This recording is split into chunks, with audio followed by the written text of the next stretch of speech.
Yep, they're going to be facing. Hey guys, right up here. Come on. Come on. Yeah, third base. Four dugout. Good evening, everyone. Can you hear me way out there? More? Give me more.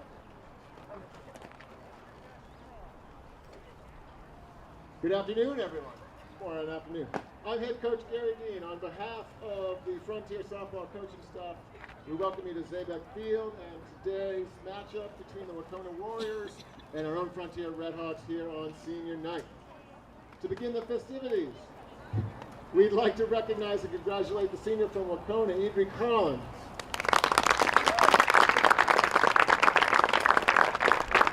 We wish her all the best in her future endeavors and thank the team for being part of our special occasion today. We also want to give a giant shout out to the graduating students of FCAT who have been the backbone of our sports coverage here at Frontier.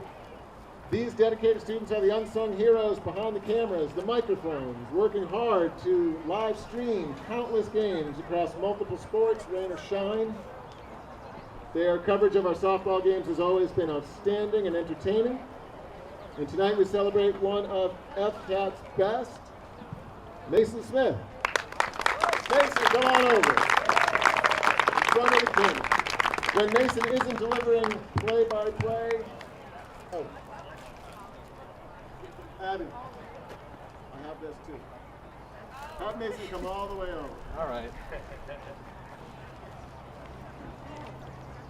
When Mason isn't delivering play-by-play commentary for FCAT, he's deeply involved in the Frontier Theater Ensemble, whether on stage, behind the lighting board, or designing sound.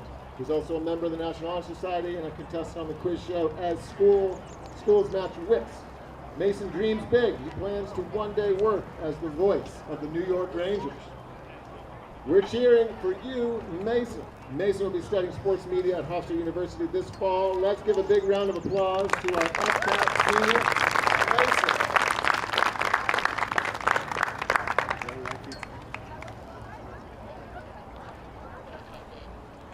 Now we turn to the heart of tonight's celebration, our Frontier softball seniors. Four remarkable young women. What a ride it has been. First up, senior outfielder and captain Olivia Michon. Come on over, Liv. Liv is the definition of a leader, a 2-year captain in softball and a captain in both volleyball and basketball. She brings unmatched energy and lifts up everyone around her. Liv's positive spirit and dedication model the very best of Redhawks athletics. This fall, she'll be attending the Eisenberg School of Management at UMass Amherst, and we're thrilled that she plans to return in the spring to assist us coaching, right? Yeah. Liv's family, please join us at home plate or behind home plate for photos.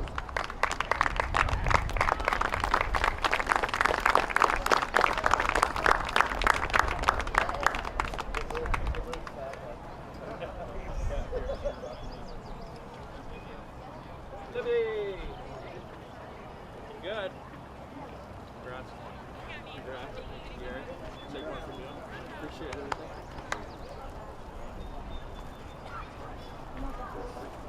Get right next to my bat. Why don't you move over so you're centered on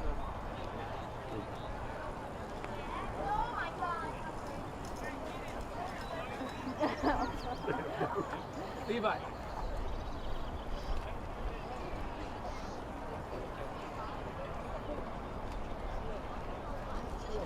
Thank you, sir.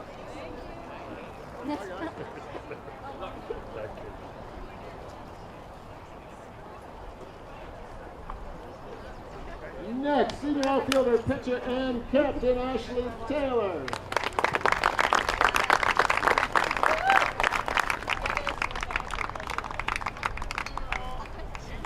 The name Ashley Taylor is synonymous with Frontier Athletics. 3-sport athlete and a captain of each, field hockey, basketball, and softball. Ashley added travel teams to her already full plate. As a freshman in 2022, she helped lead a turnaround season, batting third best on the team and giving up only 1 run, pitching across 3 straight state tournament games.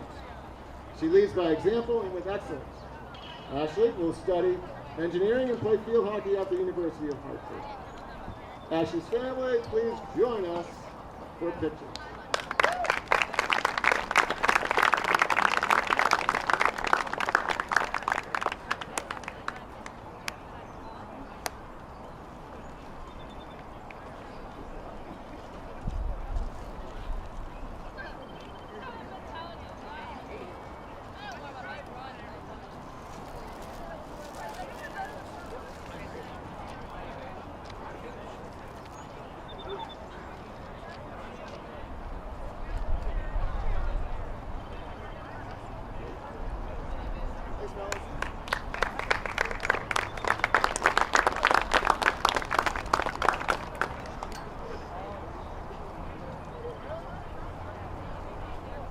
Now, senior first baseman Sophia Bernardi.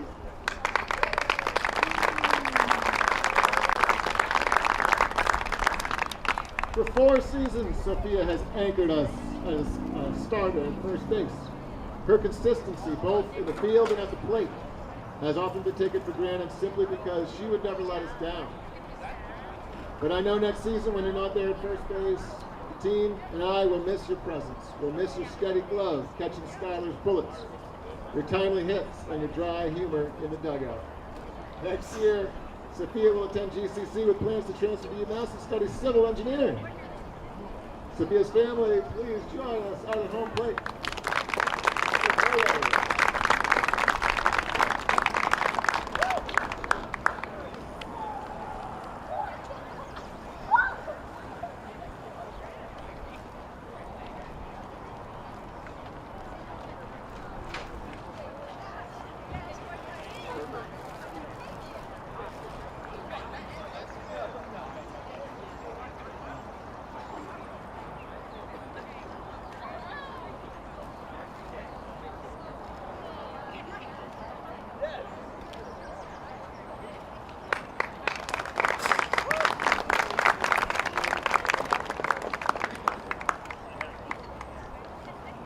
Finally, senior captain and catcher, Delaney Lou Pfeiffer.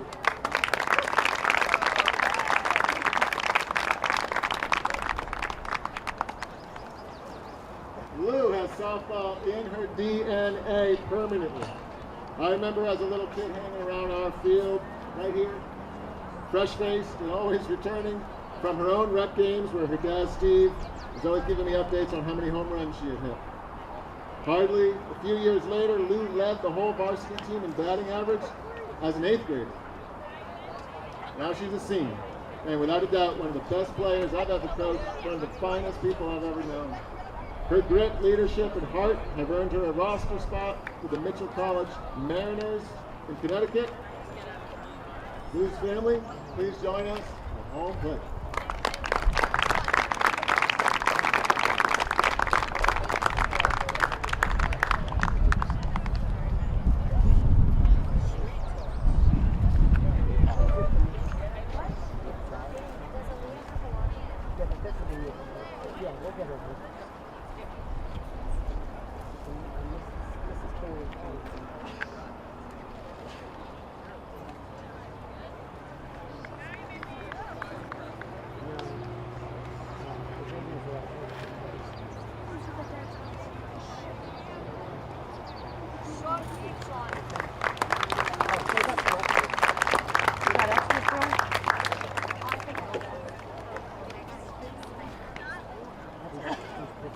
To all our seniors, I just want to say a few things. You came into this program in the years following the pandemic, when we were rebuilding our culture and relying heavily on 8th and 9th graders to help us move forward. And now look how far you've come. It's been an honor to coach you, and I'm incredibly proud of each one of you. One day soon, you'll untie your cleats forever. And you'll place your glove in your bag, and there it'll stay. You won't steal second, you won't round third to beat the throw. But today's not that day. To close out tonight's ceremony, we invite the families of all our seniors to the field for the ceremonial first pitch.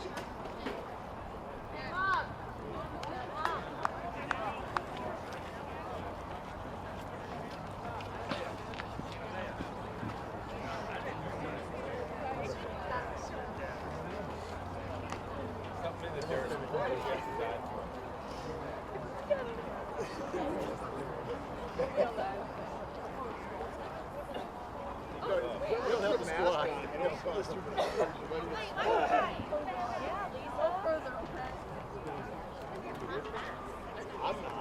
they all hit me the same. This isn't the same.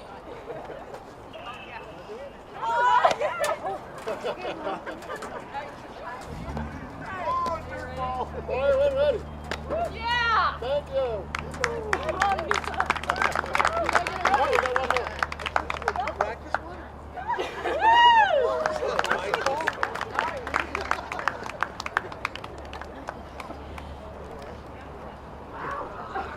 That came out even better than I had imagined. To conclude our senior night, we once again are honored to have sophomore Addie Ely take the microphone. Ladies and gentlemen, at this time we ask you that you please rise if you're able to and remove your caps as we honor America with the singing of our national anthem.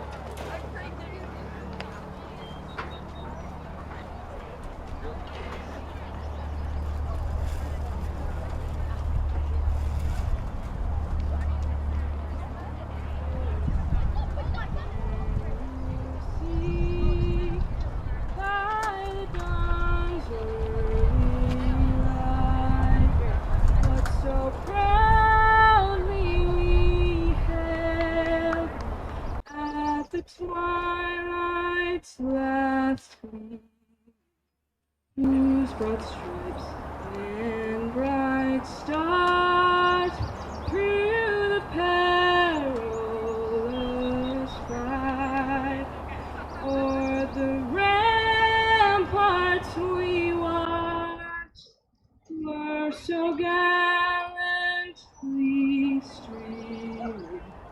And the rocket's red glare, the bombs bursting in air, gave proof through the night that our flag was still there.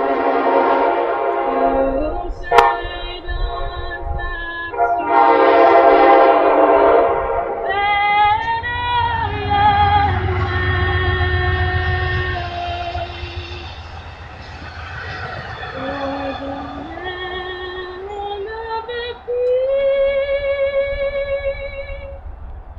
and the home of the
.200-meter dash, first heat underway. There goes Karen, he's taking second. The throw, the slide, not in time, he's safe. Will spike it over and get the point for the Red Hawks. Strike three, he got him looking. And that'll be another point for the Red Hawks.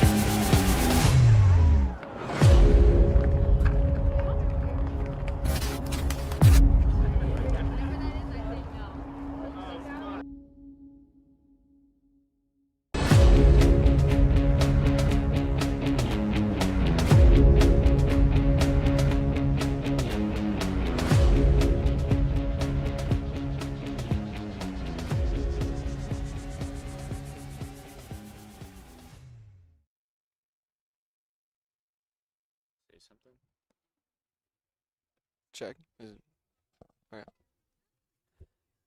Hello and welcome to Frontier Community Access Television. We are here at Zabeck Field here in South Deerfield, Frontier Regional School once again, and it is a beautiful day here at Zabeck Field. Nice and warm, little windy, and just a bit cloudy here for softball's senior night. We had the festivities happening before the game started, and we're having the captain's meeting at home plate right now.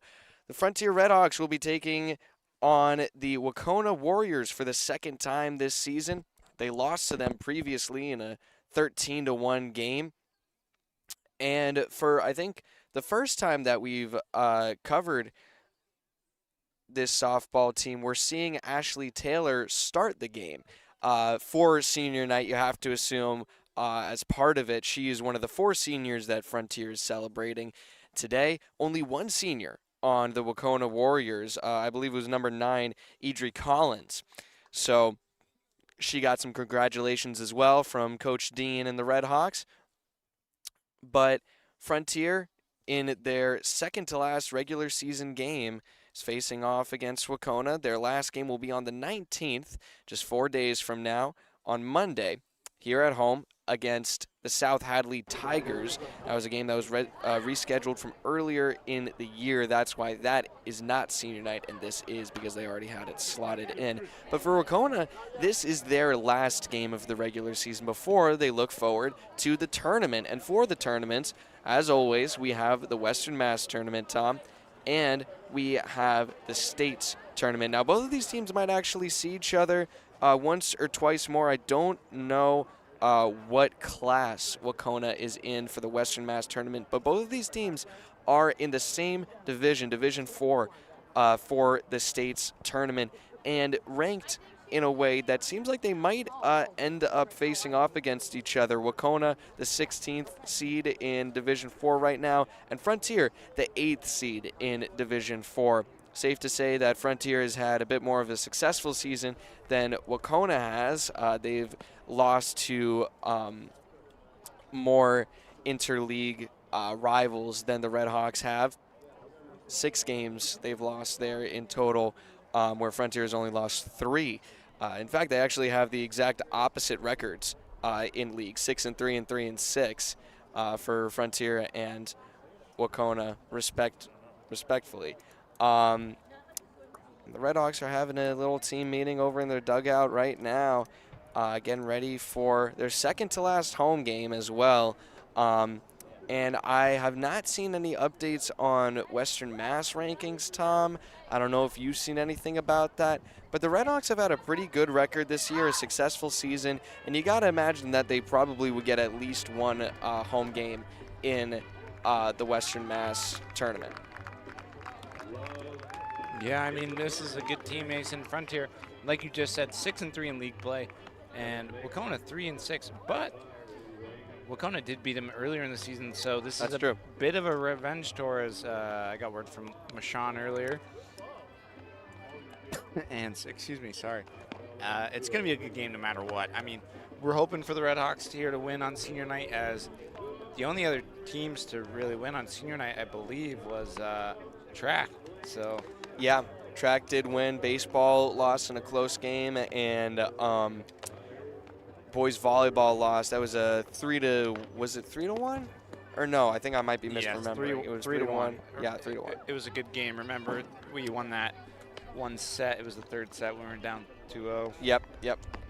And so for the Redhawks, Ashley Taylor will be starting in the circle. First time we've seen her starting so far this year when we've been covering the Redhawks. And so some extra fielding changes as well. Everything is just how you might remember it. 5-field behind home plate as the catcher, Pinardi at first, Campbell at second, Steele at short. But Raina Wanzi is taking the third base position today instead of on the stripe as she usually does.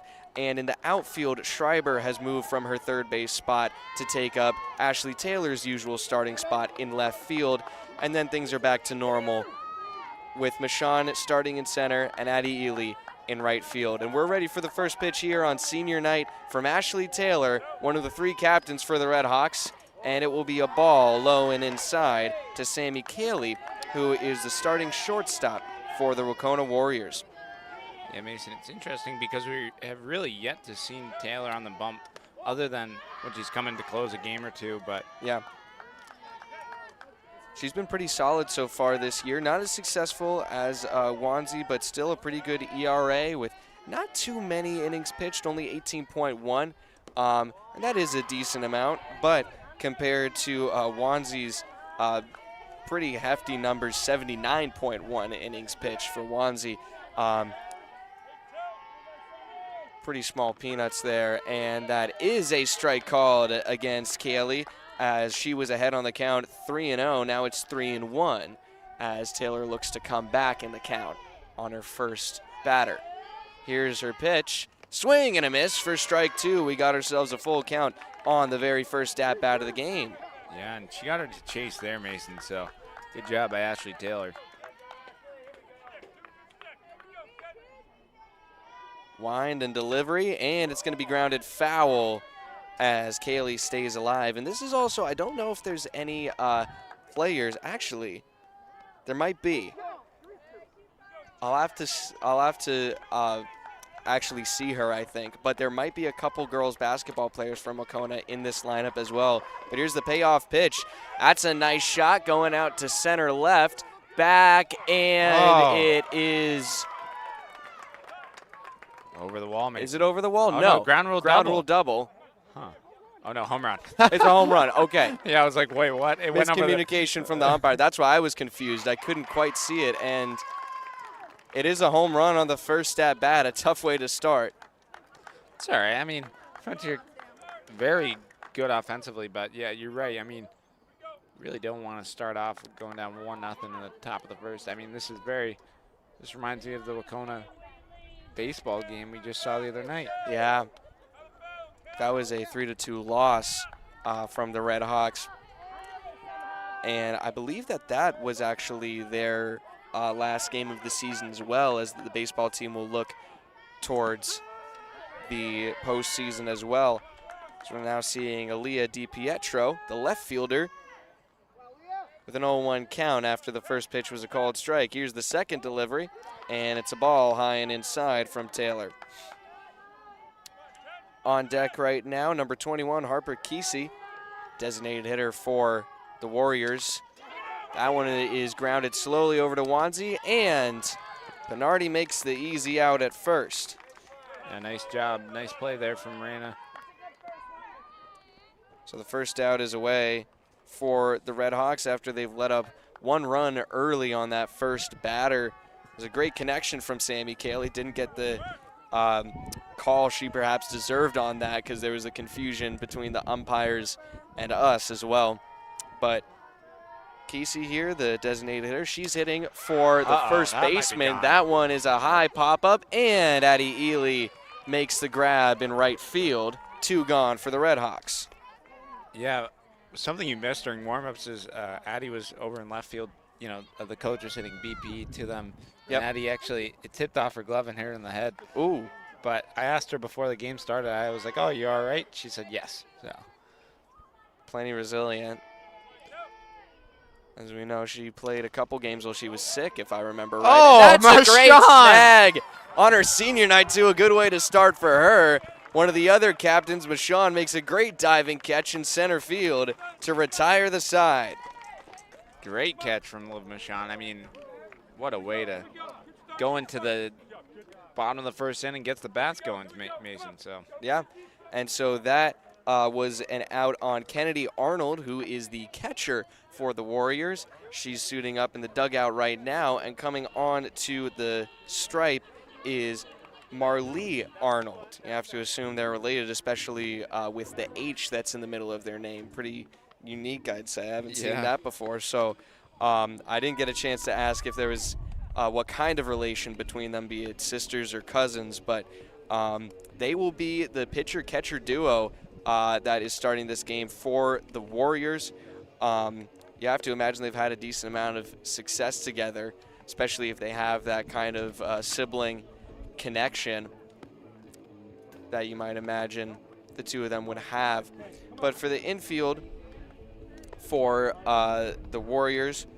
Behind the plate, Kennedy Arnold, as we already said. Grace Farley on first. She's the only player not hitting that is starting for the Warriors, as I was interrupted by a hit before. Harper Kesey is the designated hitter for her. At second base, it's Payson, Kaylee. On shortstop, third base is Barnes. DiPietro, who batted previously, is in left field. Center field, and I believe it is the same girl. It's Maddie McCarthy. You might remember that name. I don't think. Did you come out to Wahconah with us, Tom? You went out to Pittsfield. Yeah, I went out to Pittsfield. I had work that day. Yes, I do remember that. I couldn't make it, so. And to finish out the lineup, Idri Collins, the senior, is in right field. And the leadoff hitter for the Redhawks, fitting fashion, it's Ashley Taylor, the pitcher. She's usually starting in left field, but she'll take a ball on the first pitch regardless.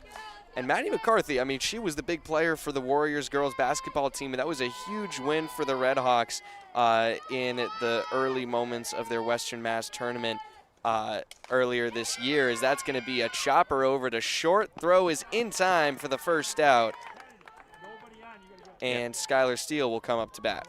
Yeah, usually with Taylor, if she gets on, usually it gets Steele and Delaney to get some hits, so hopefully Skylar Steele can get things going for the Hawks.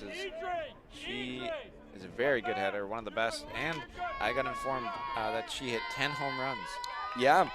Finally reached that milestone. She was on that watch for a couple games, and statistically the best hitter for the Redhawks in terms of batting average, currently batting a .580, as that was a ball to her on the first pitch. You can understand why some pitchers might not want to pitch to her, which is why her on-base percentage is also pretty high, a .672, as the second pitch from Arnold is outside for ball 2. Yeah, you can tell she's being careful pitching this field. She knows it. She knows she's a good hitter. So yeah, leads the Redhawks in home runs, I believe in hits in general as well. And she's going to get another hit if she can run out the throw, and she does. Nice job by Skylar Steele with a leadoff hit there, and that brings up Delaney Fifield, who we know can hit a home run. So yeah, she's second on the team for home runs, totaling 4 so far this season, just a little less than half. And actually, no, I was wrong. There is not a solo leader for hits on this team. Well, currently there is, because it's Steele who just had her 30th hit of the season right there. Fifield has 29. They came into this game with the same amount of hits, Tom. Yeah, I mean, 2 good hitters, especially, Skylar Steele doing very well. She's here for a couple more years, and Delaney being a senior, so. Looking to have a good time on her senior night. 1-0 the count. Runner going. Steele is going to be safe. No tag applied. Yeah, she got a good jump there and just speed on the bases. That's what you do if you're Skylar Steele. And another category that she leads in, I should say, is also stolen bases. That's number 12 in the season for Skylar Steele. Just a huge threat in every way from the Redhawks. That is a called strike against Fifield. I'm not sure. It is 2-1. I was going to say, I think that second pitch on the stolen base was a ball, but I couldn't quite remember. That's a nice hit. Going out to right field at the wall. It's out of here. The fence is broken. Senior night home run from Delaney Fifield, and the Redhawks are up 2-1 in the first inning. Good job by Delaney. Home run number 5 on the season, Mason. So there we go. Just like that, the Redhawks have the lead back. Liv Michon will try and follow up that act. And there is going to be a stoppage in play, as it was the right fielder for Wahconah, Collins, their solo senior, who tried to dive back to make a play on the ball that was well over the fence and ended up breaking it. So they're going out to fix it right now. And there's a little conference in the circle for Wahconah, trying to come back from that home run. We saw that from the Redhawks as well, Tom. I mean, giving up a home run like that, it's going to cause some emotions to stir.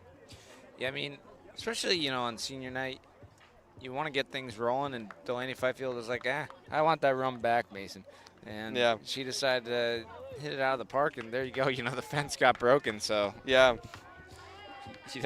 I mean, I think it's time for a new fence for the Red Hawks. It really is. Especially, I mean, the baseball team is a nice one. I like their fence. This one is not in the best shape, I'll say. It's a more solid fence, I guess, but it's taken more of a beating. But here's Liv Michon. She'll foul that one back for the first strike in her at-bat. She is the third captain we have seen from the Red Hawks so far in this inning. All three of them are in the top 4 spots in the batting order.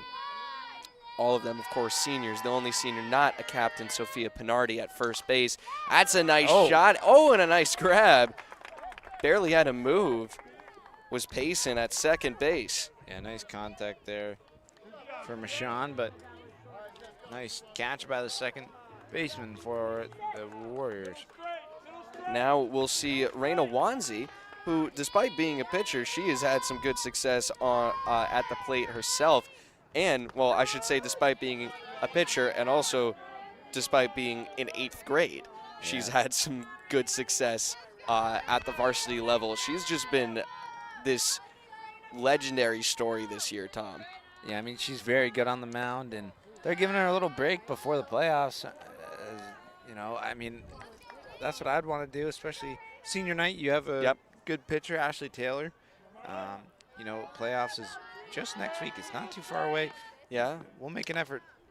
And that one will be a line out straight to first. Grace Farley on the grab for the third out on the Red Hawks, but they cash in 2 off the 2-run homer to right field by Delaney Fifield. She starts off her senior night in some impressive fashion, and at this point, pretty much all of the Red Hawks seniors have had a stellar moment so far, but there's plenty more to come when we come back with the top of the second. Ashley Taylor back to the stripe, and the Red Hawks in the field as the Warriors look to strike back with their bats. You're watching Frontier Community Access Television.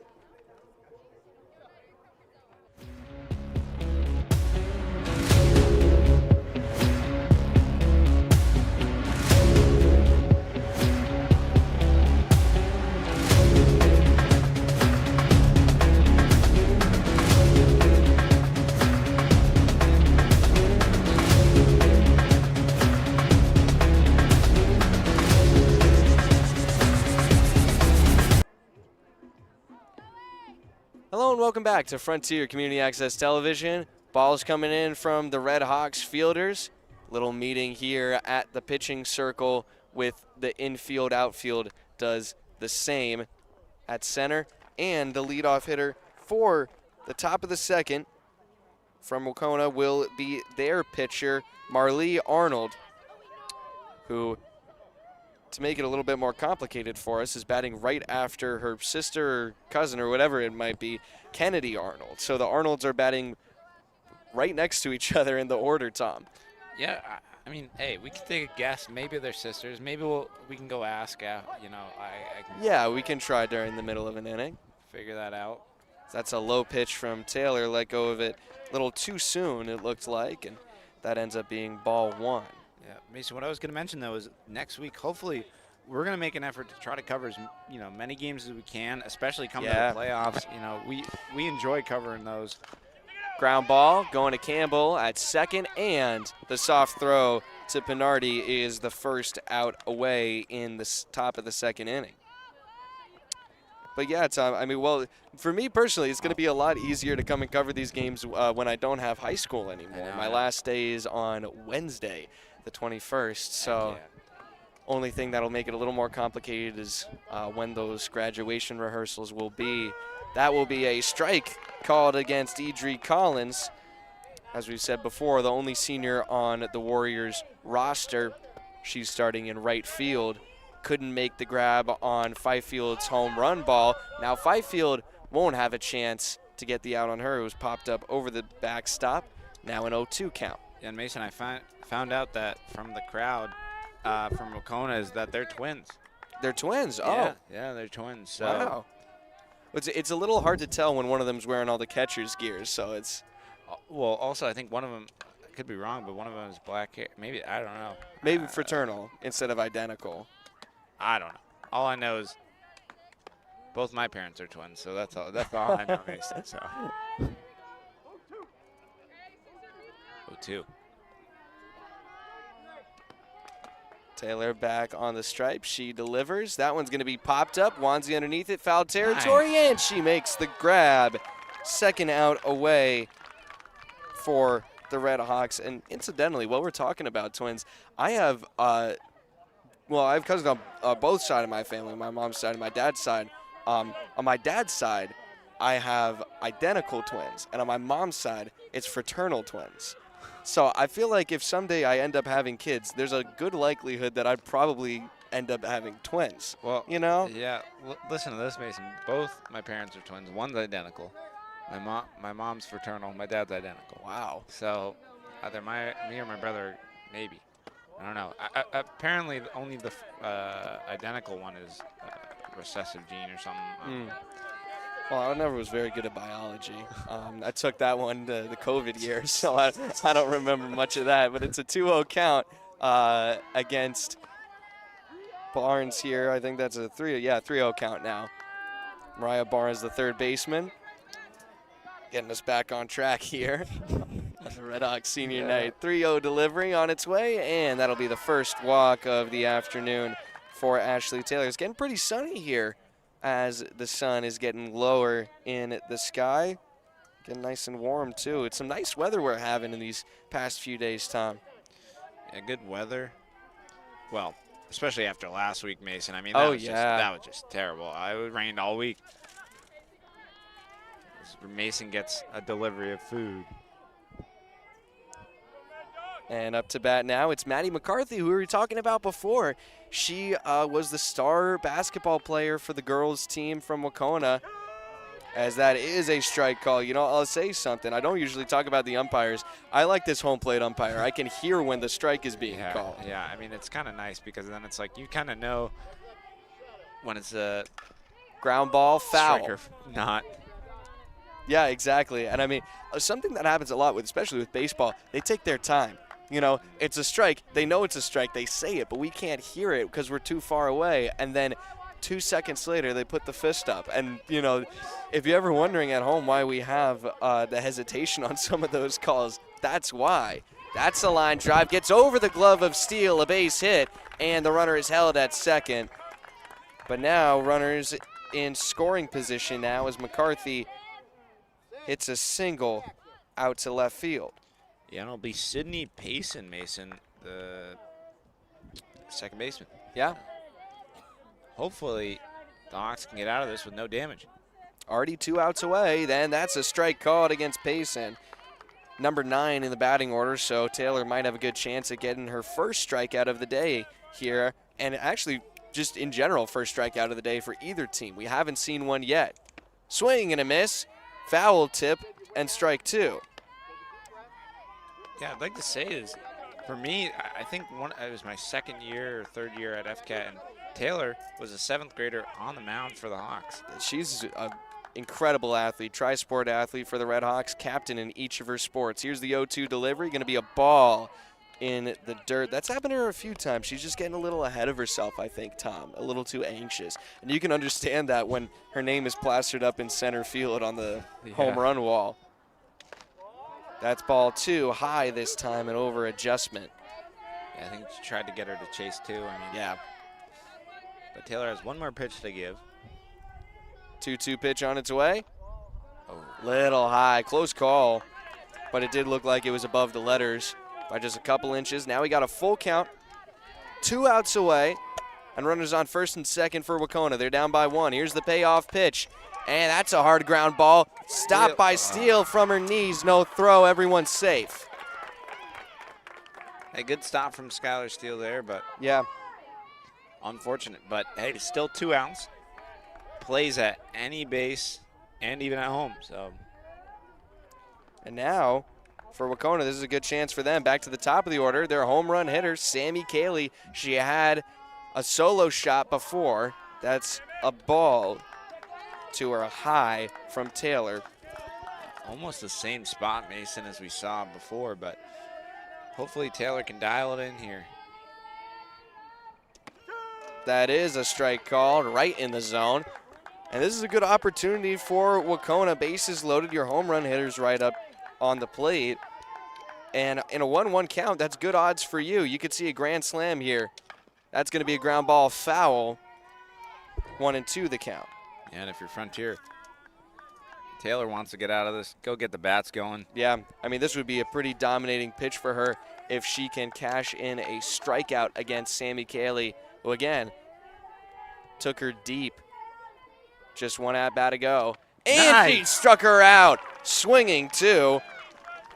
A great performance early on from Taylor, staying cold under pressure, and the Redhawks will go back to their bats as they continue to lead 2-1 thanks to Fifield's home run in the first inning. Up to bat first will be Sophia Pinardi, the only senior we haven't seen bat so far this afternoon. Addie Ely and Whitney Campbell on deck and in the hole for the Redhawks here at Zebeck Field. You're watching Frontier Community Access Television.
Hello and welcome back to Frontier Community Access Television.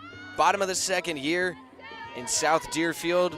The home team Redhawks here on their senior night are leading 2-1 against the Wahconah Warriors, their league rivals. It's the Redhawks and Warriors actually, last league game of the season. Sophia Pinardi here on her senior night takes ball one in her first at bat as the leadoff hitter in the bottom of the second for the Redhawks. If you're just joining us, you've already missed 2 home runs. That has been what has scored all 3 runs of the game so far for both teams. Swing and a miss on a low ball from Pinardi. That's strike 1.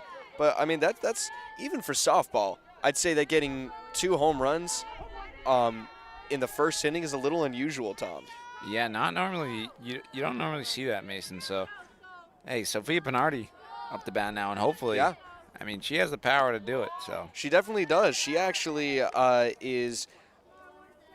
She had a home run earlier in the year, one of just 4 players on the Redhawks to have a home run. Of course, Steele with 10, Fifield with now 5 because of her one earlier in the game. That's a chopper going to short. Throw is in time. The reach was made by Farley at first. Cayley at short gets the assist on the out.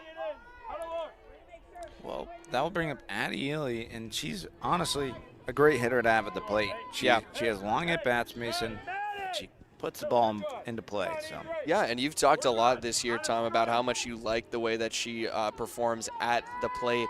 And, I mean, whether or not she ends up getting on base, like you said, her emphasis is on long at-bats. She knows how to do it really well. She'll have a short at-bat this time as she makes contact on the first pitch. Oh, safe is the call at first. Big hustle from Addie Ely. And 16 is safe at first. And like I said, most of the season is like the first pitch could be the best one you see during your at-bat. So sometimes it's good to swing at that one. And, hey, she puts it in play and speed on the bases. So yeah. But you like seeing the long at-bats sometimes if from your team, whoever you're rooting for, because that's getting the pitch count up high. You know, that means that you're going to see less and less of that pitcher. As a bunt is laid down by Campbell, she is out at first. It was a close call. She thought she was safe. The umpire, I love the enthusiasm. Yeah. That was awesome. So a sacrifice bunt, you could say. Yeah, and brings up the second leadoff man is Abby Schreiber. So. And on the sacrifice bunt, Ely got to second. And now Schreiber, bottom of the order. Despite being at the bottom of the order, she takes strike one there. She is actually a very good hitter for the Red Hawks. And she also has some good speed on the bases. I like the way that Coach Dean has handled his batters this year, because he's put Schreiber at the bottom of the order to get on base and then be moved around by the top hitters at the top of the order. Yeah. She'll make contact there, a foul back for the second strike. 0-2 now. Yeah, usually, when I played baseball, I was the number 10 hitter because we batted 10. Oh. And you have the job of being the second leadoff man because, yep, say everybody gets out, you go to the fourth inning, you're up. Yeah. That's going to be a ground ball back to the pitcher. Out is made, and that's 3 away for Wahconah. They make short work of the Red Hawks in the second inning, but Frontier remains on top 2-1. We will go to the third inning after this quick break. You're watching Frontier Community Access Television.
Welcome back to Frontier Community Access Television. Some cartwheels in outfield from the Red Hawks and the typical meeting at the pitching circle from the infield. High fives all around as they're up 2-1 on their senior night. Getting a little cloudier here, some darker clouds over away on the left field side, but things looking pretty clear still, as that will be a ball from Taylor to the number 2 hitter, Alia DiPietro. And what the last thing we want to see here, Tom, is this to be rained out as an earlier game in the year was. That was against Franklin Tech here, when there was that big arc of lightning that we saw across the sky over the track. I think I can admit it now that we saw an lightning earlier. Yeah, we definitely did. I mean, I think that our we didn't say it, I don't think, but our reactions on the stream probably gave us away. But that probably ended up being for the best for the Red Hawks. They didn't look good that game and weren't coming back from being down 8-1 against such a heavy-hitting team as the Eagles were. Yeah, I mean, they hit a lot of home runs against the Hawks. And yeah, it's tough when you have your ace, and, they just got a hold of Reyna there, so. Yeah. Oh, that one. That's a nice shot, cracking out to center field, and coming into center left was Michon to make the grab. First out is away on Wahconah. Yeah, Michon's been getting a lot of fly balls out there right now, so doing well, and we're only into the third inning now, but Taylor doing well so far on the mound. Like you said, last inning the bases were loaded. They got out of that, so. Yeah, it was a good job of defense, especially, I mean, we'll give Taylor the credit where it's due. No runs let up in that inning despite the bases loaded, and she had walked that first batter on, which ended up being on third. She avoided it with a strikeout, as that one is grounded sharply foul for the second strike in the at-bat. It's 0-2. And this is the designated hitter for the Warriors, Harper Kesey, who is, again, batting for that first baseman, Grace Farley, only starting player on Wahconah who is not batting today. She takes ball one outside. And I'll say, I mean, not that I've I'm an avid watcher of professional softball or anything like that, but in high school at the very least, I feel like it's less common to have designated hitters than in baseball. That one's popped up, going foul. Pinardi won't get there in time. It did land in play, well, in foul territory, but within that second white line. So she could have caught it, but it was right up against the fence, so it would have been a tough grab for her. Yeah, she did touch the fence, so. Yeah. We'll give her a break on that one, Mason. Yeah. She's been a great first baseman this year for the Red Hawks here on her senior night. That will be down and away. Count even now at 2. Kesey working her way back a little bit in this count. Trying to work her way to a full count. Here's the 2-2 pitch. And she struck her out. Top shelf. Looking this time. That's the second K of the afternoon for Ashley Taylor. Yeah, like I mentioned, is one of the, I think the state semifinal against Greenfield where Frontier ended up, they lost 11-1, but they were the 21st seed, Mason. Ground ball gets under the glove of Wanzi, but Steele scoops it up and she makes the long throw. It's in time. Kennedy Arnold out at first. 3 up, 3 down, including 1 strikeout from Taylor, and the Red Hawks have shut out the Warriors 2 innings in a row now. Yeah. But like I was saying, so they made it to the state final as a 21st seed. We went out to cover it. Greenfield was the 1 seed back when Frontier and Greenfield used to meet in the state final, or state semifinal. And then I think Greenfield went on to beat Westboro in the final, and we covered that game. So, hopefully this year, Frontier, do you know exactly what they are in the state?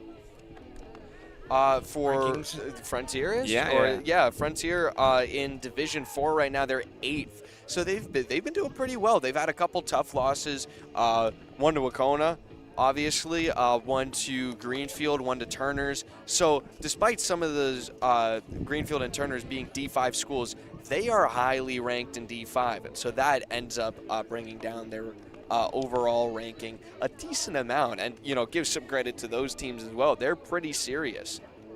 Yeah, I mean, it's tough. I mean, Greenfield, very good. I mean, they have Kenzie Pollen. One of the best pitchers in the area for sure. Yeah, and she just hit 1,000 career strikeouts. So I saw that. That's huge milestone for her. Yeah, I wonder if one day Reina will. I mean, I don't doubt it. She has the ability. She Most definitely does. I don't know if any pitcher has ever done that for Frontier. I don't know about that, Tom, but I was kind of hoping that we'd see her pitch today because she is currently, for this season alone, you want to take a guess how many strikeouts she has? Close to 100, 200? 91. Wow. She has 91 strikeouts. She's 9 away. So you got to think that she's going to be, she's going to be pitching at some point in the remainder of this season, be it in the regular season or in the postseason. And she's going to hit 100 strikeouts here in her 8th grade year, Tom. 8th grade year. And, that is a huge step forward, and she's only going to get better. Yeah, and she pitched last year as well, so unsure of how many. Bunch shown on the first pitch. Here comes Taylor down the first base line. Safe at first. Taylor with speed on the bases, so 1 for 2 now. And that brings up Skylar Steele. I don't know what they're trying to argue. Saying it's maybe a foul ball, but I don't know. I mean, I don't think that it was a foul. So.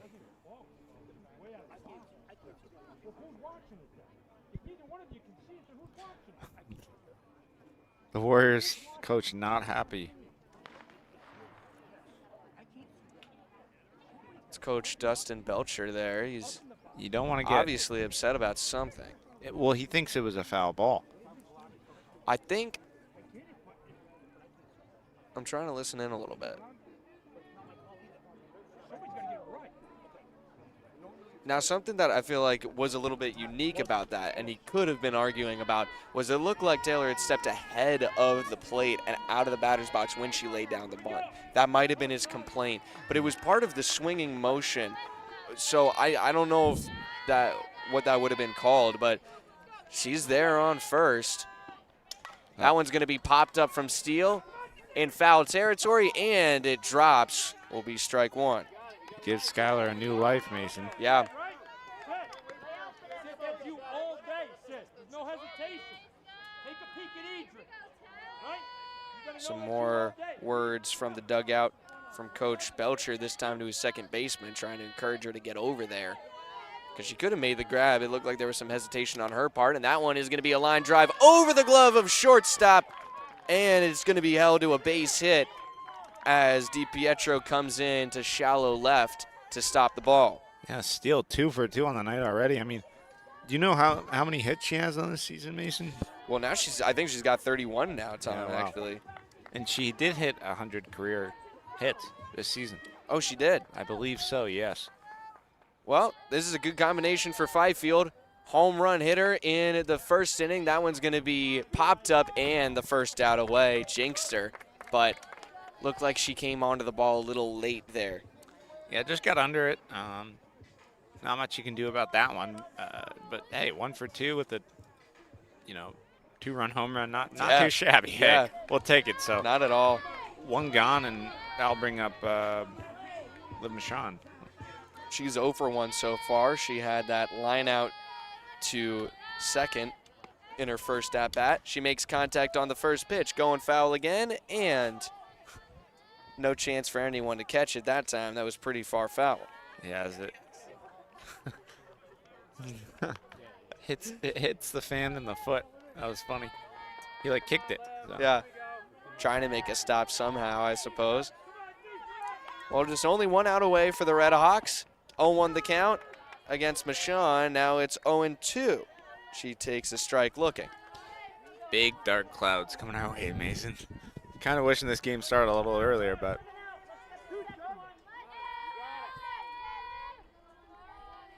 Runners on first and second. Here's the pitch. Swinging a hard ground ball. A nice grab by Arnold in the circle. She didn't even have to move to get that one. Another out is down, but the runners advance for Raina Wanzi. Raina Wanzi. Good hitter for the Hawks. See if she can get things going with second and third. You don't want to leave those 2 runs scoring position, Mason. So. Yeah, Red Hawks have already left 1 runner on base when they were in scoring position. Wanzi fouls that one back, and you can tell she wants it. She's an aggressive hitter, aggressive player in general, and really I think that's what has earned her this spot, such an important spot on varsity at such a young age, Tom. Yeah, and she was actually supposed to go to Turner's Falls. Really? Yeah, she was. They've got quite a dynasty there. I can understand that. Yeah. And that's another foul back, a bit more of a foul tip this time, but she's behind in the count early, 0-2. Big chance for the Red Hawks. They really want to convert here. I mean, she would have been under Maddie Lee Montanian. So. Yeah. Good mentor for her, though, if you're trying to stay on the positive side of things. But right now she gets the shine for the Red Hawks. Maybe a chance here as she will stay alive on another foul ball that she sends over on the first base side. Still 0-2 on a 3-pitch at-bat so far. Yeah, this year we've seen 2 walk-off wins for the Red Hawks. Yeah, so. Yeah, against big rivals, too. I mean, it's been huge wins for them. Here's the 0-2 again, and that one is going to be cracked sharply right in our direction. I should have dove for that one. Yeah. I could have made that play. Would have gotten a cheer from the crowd, maybe. But Wanzi doing a good job staying alive again. After 4 pitches, it's still an 0-2 count.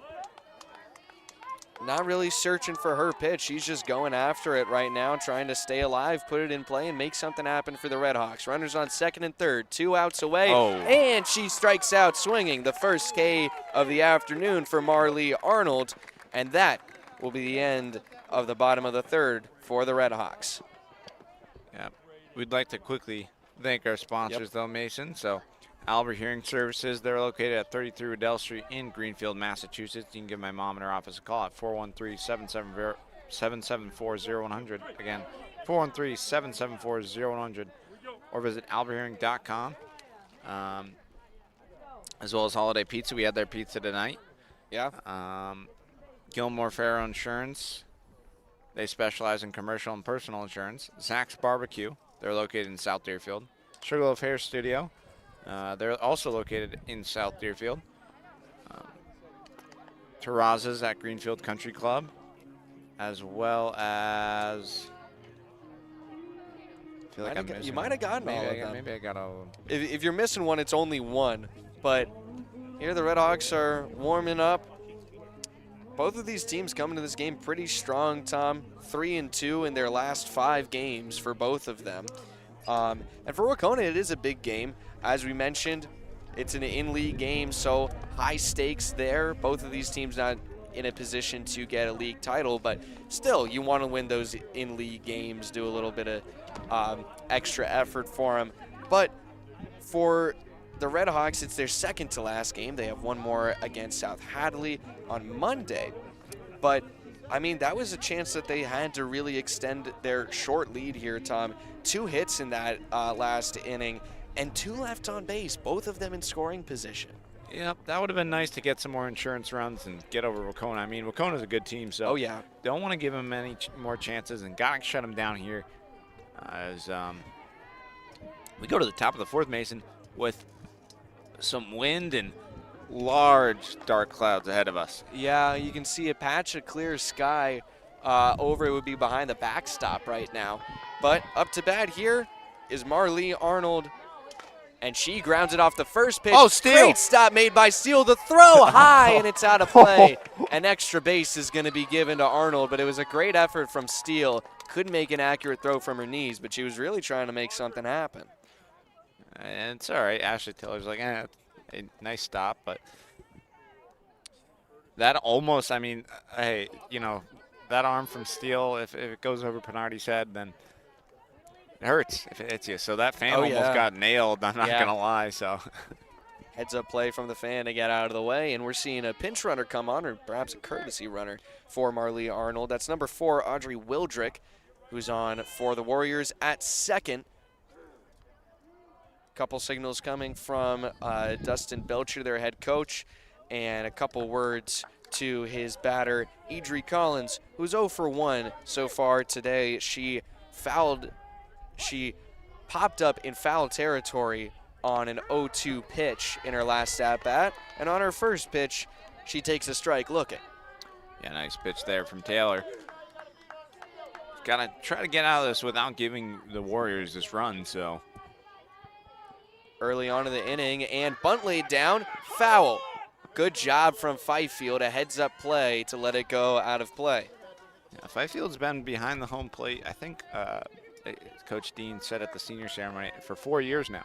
Yeah. So all through high school, Fifield's been behind the plate for the Red Hawks. So. Yeah, and she has been huge behind the plate, a great leader on the team, one of the 3 captains, and just a really heads-up player, as we just saw there. That will be ball 1 on the 0-2 delivery, down and away from Taylor. And she struggled to find the strike zone on an 0-2 count. We've seen it a couple times before, but here's her 1-2 delivery, and that one's going to be grounded sharply, hops over the glove. Steele makes a stop and holds the runner. Throw to second, and it gets by Campbell, but it was a good job from Ely in right field to stop it. The runner doesn't advance, but safe at first is Collins. Yep. Don't think we'll see. I don't think that'll go down as an error because it didn't help her reach the base, but Steele getting checked in on by her team. Yeah, everybody. She kind of got hit in the stomach or the side with that ball. She didn't really stop it with her glove. Yeah, smart play by Fifield, just going to check on her. And first and second no outs, but hey, 2 excellent stops by Skylar Steele. And yeah, she's been doing a good job so far. Yeah, no damage done quite yet. So. And Steele, she, again, just another category that she can lead the team in. Most assists on outs by anyone on the team. It makes sense. I mean, she's getting the ball hit to her a lot, and she has got a great arm, great glove. Yeah. I mean, Skylar Steele, sophomore for the Hawks, so we got 2 more seasons of her. Bunt. Fielding it. Throw is in time. Out is made at third as Wanzi came to field the bunt. Steele ran over to third to get the out. So runners still on first and second, and now an out away on a fielder's choice bunt. It brings up Maddie McCarthy, and she's the senior tonight, right? No, she's not. Not the senior. But one of the captains. Oh, okay. Well, I think. Yeah, one of 2 captains, yes. I mean, Wahconah will stay, a decent team in the league, so they're only losing 1 player. Strike called against McCarthy. 1-1 the count now. Runners still at first and second. We haven't seen a lot of motion from the runners. Doesn't seem like Wahconah is a steal bases kind of team. More like hit the ball and run kind of team. As that one goes out into left field, throw is into Wanzi, and everyone is safe. Bases loaded with 1 out.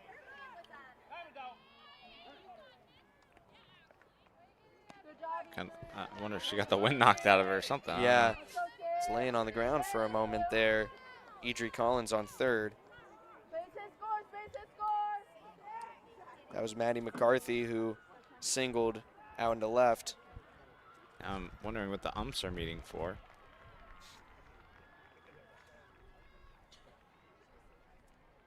But give her maybe a rest over there for a second. Yeah, I wouldn't be surprised. It looked like she was a little winded after that play. She slid into third, face first, and I think her chest might have hit the bag. And, I think you're right, Tom. Wind got knocked out of her. But here's the 9-spot batter for the Warriors trying to make something big happen. She got a single in her last at-bat to load the bases. Last time she was up in the second. Now she's here in the fourth with 1 out away. Bases loaded for her already. 1 ball against her, now 2 balls as Fifield drops it. No runners advance. Short leads being taken as well. Like I said, I don't think that Wahconah is going to be a team that steals bases unless we see a similar close score later in the game, Tom. Yeah, and then this is a vital situation. 1 out, bases loaded. Ball 3, she's trying to bait her with some low pitches, and it was a full count pitch that Payson swung on and got that single to in her previous at-bat, and that is going to be strike 1 called against her. Now a 3-1 count. Taylor trying to work her way back. Got to be down the middle right here, Mason. That one's going to be popped up, stays in the infield, and the out is made. Yeah, nice catch by Skylar Steele. She calls Reyna off, and Steele makes the play, so 2 outs, still bases loaded, Mason. So got to get out of this if you're Frontier. No damage done quite yet, but the leadoff hitter, top of the order coming up. And a home run hitter, too. We said it already, but she's 1 for 2 so far this afternoon. Had a home run in her first at-bat. She takes strike 1 right down the middle on her first pitch. She struck out on a 1-2 pitch in her last at-bat. Some members of the baseball team after their practice have gathered out in left field watching the game here. Here's the 0-1 pitch. That one's going to be grounded sharply. Steele makes the stop. Throw to third. In time, the batter's out. And the Red Hawks come out unscathed once again. Nice play by Skylar Steele. She had 3 ground balls hit to her that inning, Mason, and boom. That one, she rockets it over to third and in time from her knees, too. So what a way to get out of the inning there, Mason. Yeah. So the Red Hawks stay up 2-1, Tom. They will go to the bottom of the fourth here, try and extend that lead. They've been unsuccessful with their bats for the most part. Well, I wouldn't say unsuccessful with their bats, actually. They've been getting themselves in the right position, but just not being able to hit well when runners are in scoring position. And that is something that you really need to do if you want to be a serious playoff team. You got to be able to convert. Yeah, I mean, if you leave a lot of people on bases, it's not good, but as long as you're able to get a couple of runs and as long as your good hitters get things going, and hey, really one good inning could change the whole game. So yeah, if somebody like Sophia Pinardi can get on here, it could make some other hitters get on. So yeah. So in that last inning, there were 2 batters left on base. No runs were scored despite there being 2 hits and an error down. First error of the game on Skylar Steele for her overthrow that she had on first base. And here comes Sophia Pinardi. Last time we saw her in the leadoff spot for the inning, the Red Hawks went 4 batters deep, and their last out was made on Abby Schreiber in the 9 spot.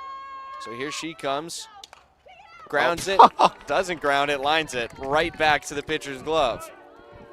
Already can laugh that one off. I mean, Yeah. that was right back to the pitcher. Nice job by the pitcher for Wahconah, just making that play. So Yeah. Now here comes Addie Ely.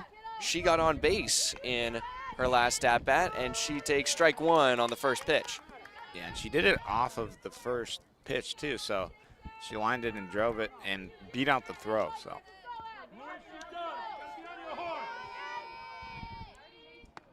0-1 the count. Wanted to swing at it, but a good call. It was high. Even count at 1 now.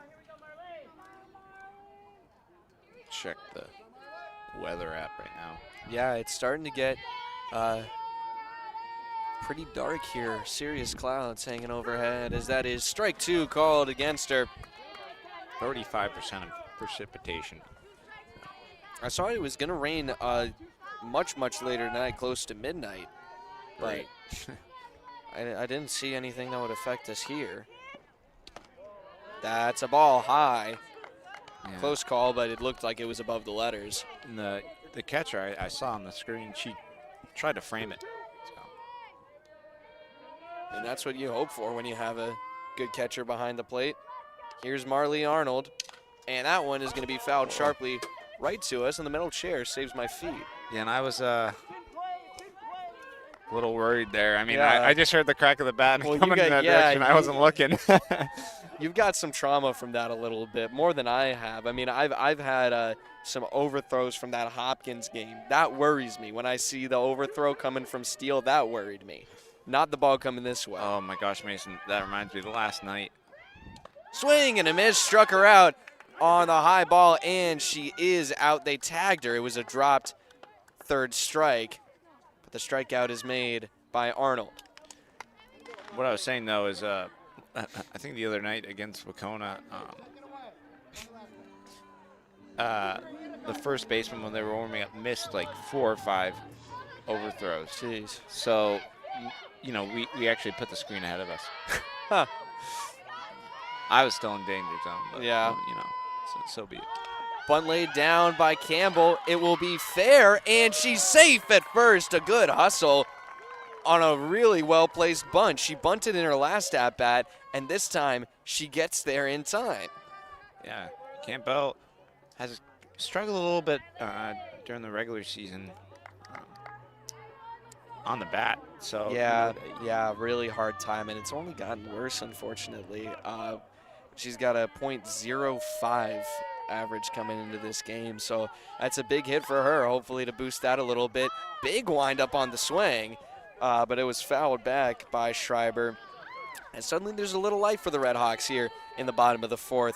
One batter on, there's 2 outs, but, I mean, Campbell, we talked about the rough time with the bat, but in the couple times that she's been on base, she's made the most of it. 5 stolen bases, and considering she hasn't been on base all that much, that's pretty substantial.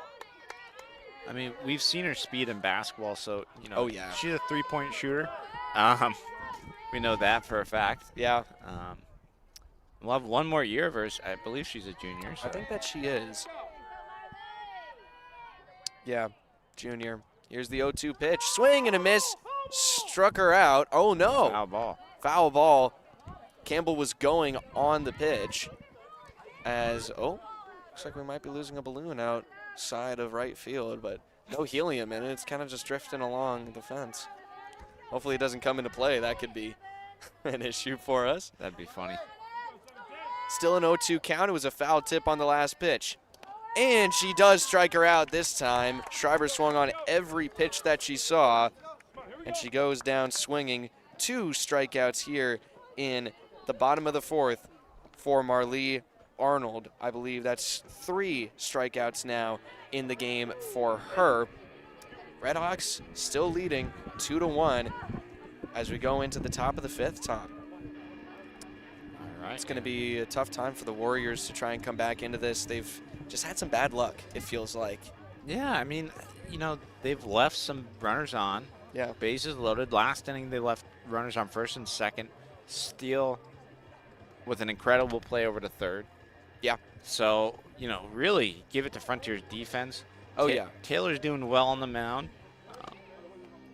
So we'll see what happens. I mean, 9 more lives for the Wahconah Warriors here tonight. So Yeah, running a little low on time, but they don't need that much time. Only down by 1. Their defense has done a good job keeping them in it ever since that home run shot from Delaney Fifield. It was a pretty hot start for both teams. 2 home runs, 1 from each team in that first inning, and it has been very quiet since. In terms of scoring. In terms of hitting, not quite the same. We've seen plenty of batters get on base, but just no one able to convert. As we talked about, the runners in scoring position has just acted as a deterrent for these teams, it seems. yeah, but hey, we'll see what happens here. Wahconah looking to get things rolling here in the top of the 5th, Mason. And for the second time in this game, we're seeing Alia DiPietro in the leadoff spot. She was the leadoff hitter for the Warriors in the 2nd inning as well. Now is the leadoff hitter in the 5th inning. Last time that she was the leadoff, Wahconah went 3 up, 3 down, and that included 1 strikeout from Ashley Taylor. She has 2 on the night so far and delivers a strike here called with no swing against DiPietro, who's coming into this at-bat 0 for 2. Yep. And we'll see Taylor probably pitch in the playoffs. Wouldn't be surprised, especially with an off-speed like that. She's gotten a lot of batters to take the bait with her off-speed so far tonight, Tom. Yep. 0-2 the count. And that's a nice shot. Going to be a base hit out to left field, barely over the glove of Wanzi. And, almost went to second. The throw in from Schreiber in left kept her at first. Yeah, Frontier's able to get the ball in quick there, Mason, but hey, good start for the Warriors right now in the top of the 5th. So now we're seeing designated hitter again, who is 0 for 2 so far today. A strikeout and a pop out. She takes a high ball. Fifield looks over at first and keeps her there. Kesey, the batter, ahead in the count, 1-0 early.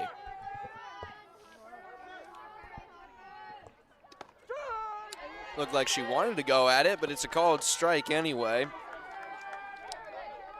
nice pitch from Taylor there. 1 ball, 1 strike. Taylor from the circle, and that one's grounded sharply foul.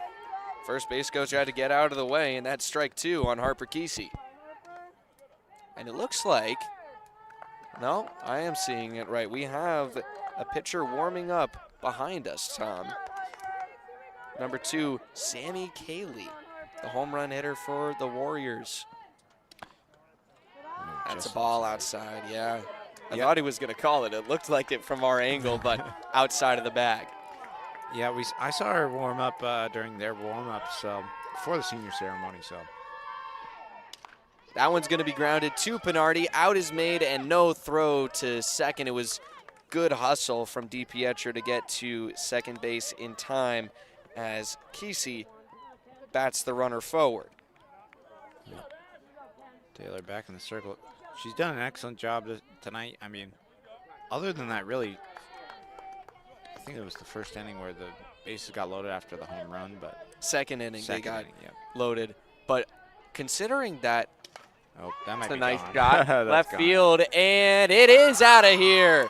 Second home run of the day for the Warriors. Taylor shrugs it off, but it's a 2-run shot, and with that, Wahconah is up 3-2. Yeah, I mean, unfortunate for the Hawks. Only runs scored off of home runs, Mason. So yeah, pretty unique game in that respect for sure. The Red Hawks have 1 out away as that ball left the park. The good thing is I think they have somewhat top of the order coming up. Exactly the top of the order, as a matter of fact. Yeah, so Taylor's got to get out of this and then go swing the bat. So yeah. Now up to bat, Marlee Arnold trying to follow up her twin, Kennedy Arnold. That was a strike. Yep, fouled back. I think we might have missed. Yeah, we did. missed the first pitch as we were talking before, so 1-1 the count. Now it's 2-1. I was going to say before that home run was let up, actually, that Taylor's done a great job just moving forward calmly in this game despite giving up a home run in the first batter. Seemed like Taylor didn't know what the count was, as that one is a nice shot, and it's over the glove of Ely. Didn't get to jump for it and held at first. It was a good throw in from Maddie Ely off of a long single by Marlee Arnold. Yep, courtesy runner here for her.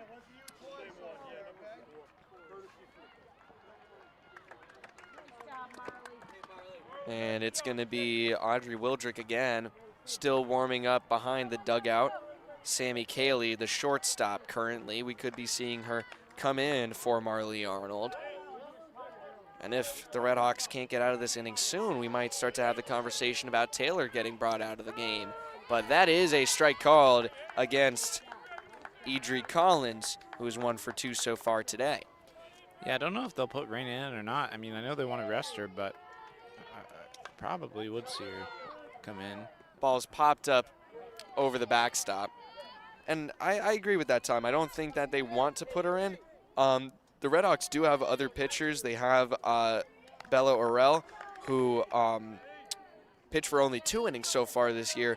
And we've said it a few times. Liv Michon is marked down as a pitcher in their roster that they gave us at the beginning of the season. We haven't seen her pitch at all this year. But if it comes down to it, could be an option. In foul territory, Fifield makes the out. Looked to throw to first, but it was a good job tagging up by Wildrick. Yeah, Fifield was like, I got it. You got to yell loudly in baseball and softball. Yeah, you do. Yeah, I've seen some dangerous catches be made. So yeah, some catches with collisions to add on to them as well. That's a strike called against Maria Barnes.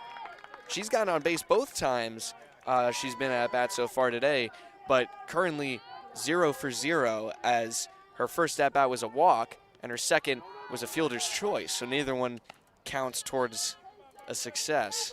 And a great stop there by Fifield Mason. And that's what makes her such a great catcher. She's been at this for 4 years, you said, and I mean, you can see the experience there. It's going to be missed. Yep. That one will be high for the second ball. I mean, maybe it was even 5. I have no idea, to be honest. I honestly wouldn't be surprised if it was 5. I mean, the only thing that could have possibly deterred that was maybe some football playing from her, as that one is going to be lined sharply out into left field. Another base hit. Wahconah staying alive with 2 outs away. Yeah, having fun with 2, as that's a nice hit. But Frontier still can get out of this and go and get the bats going. I mean, they'll have top of the order up. Taylor, who's 1 for 2 on the night, I think. Yep, 1 for 2, and then Steele, who is 2 for 2, and Fifield, who's also 1 for 2, had that home run in the first inning. That's a nice shot from McCarthy going back, left field. It's out of here, a 3-run shot this time. Madison McCarthy making the runners count for the Warriors. And now it's 6-2. Yep, not great for the Redhawks. 2 of the 3 home runs from the Warriors have been on the first pitch of the at-bat, and now it looks like we might be having a substitution for the pitcher, and I think we might be seeing Wanzi here. We'll see. Schreiber going to come in from left field after Taylor has been taken deep for the 3rd time so far today. 3 runs scored on that one. Yep, Schreiber's going to be moved to 3rd, and Wanzi's going to move to the mound. So, yeah, 6-2, good performance from Taylor. I mean, again, Mason, only home runs tonight. Yeah. So, you know, other than the home run balls, I was just unfortunate for the Hawks to have 2 girls on base, and just unfortunate. So, 6-2 is the score right now, but the Hawks still have 9 lives to go try to chase down Wahconah. Yeah, and they hit that home run earlier in the game themselves. I mean, they're a heavy-hitting team. They got the top of the order coming up. Anything can happen. Anything and everything has been happening in this game, Tom, and anything can still happen. Red Hawks looking to try and split the series with the Warriors as they trail them for the second time this regular season. And this is also a team that they want to be able to know that they can beat. They could end up seeing them in Western Mass, possibly, definitely could see them in states. That's for sure, Tom. Yeah. But, I mean, this is a strong team. Good hitters, decent pitching. They're a threat to the Red Hawks, that's for sure. And it kind of sounds like we're gonna see a different pitcher on the mound. So for the Warriors, yeah, tough break for the Hawks. Is, you know, especially once you get into your third at bat, you start to get a hold of the pitcher maybe. So yeah, that was only so we're looking at the third at bat right now for all of the batters for Wahconah, closing in on the fourth if we get past the next 2 batters. But here's Raina Wanzi, who gets it fouled off over our heads for strike 1 on Sydney Payson. There's 2 outs away for the Red Hawks with a new pitcher on the mound in the 8th grader, Raina Wanzi. Schreiber has moved over to third from left field, and in left field in her usual starting position, Ashley Taylor, who pitched for a total of 4.2 innings. That's 4 innings and 2 outs,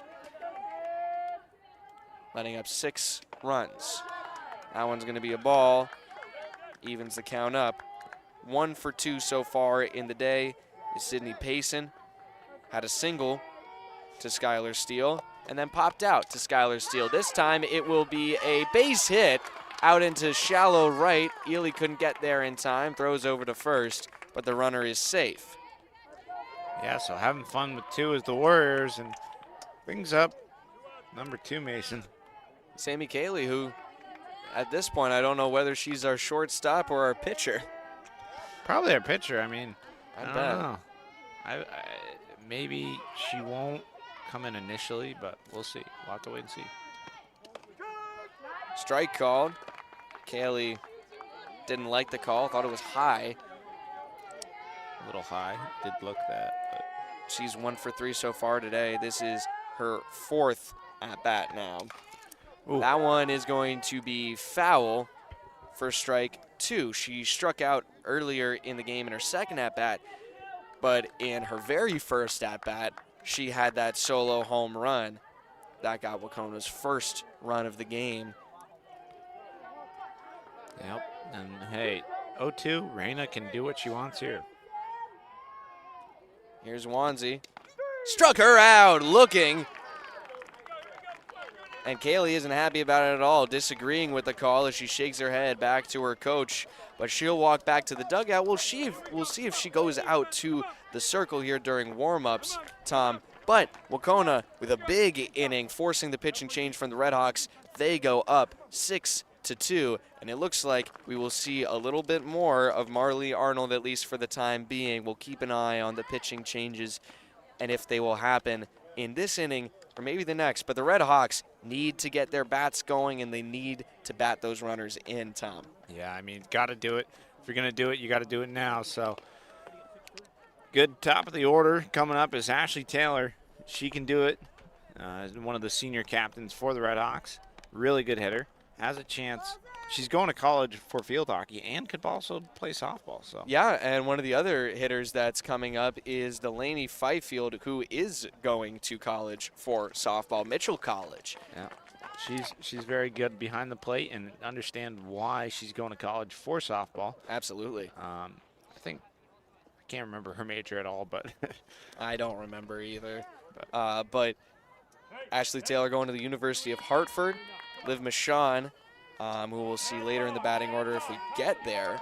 Not going too far, Mason. She's not going. Well, yeah, not too far in the batting order, and she's not going too far for college either. Going to UMass Amherst, and Sophia Pinardi also not going too far. GCC, she's a little bit farther down in the batting order today, but we might see her if some progress is made by the Red Hawks. That one's going to be popped up high, foul, out of play.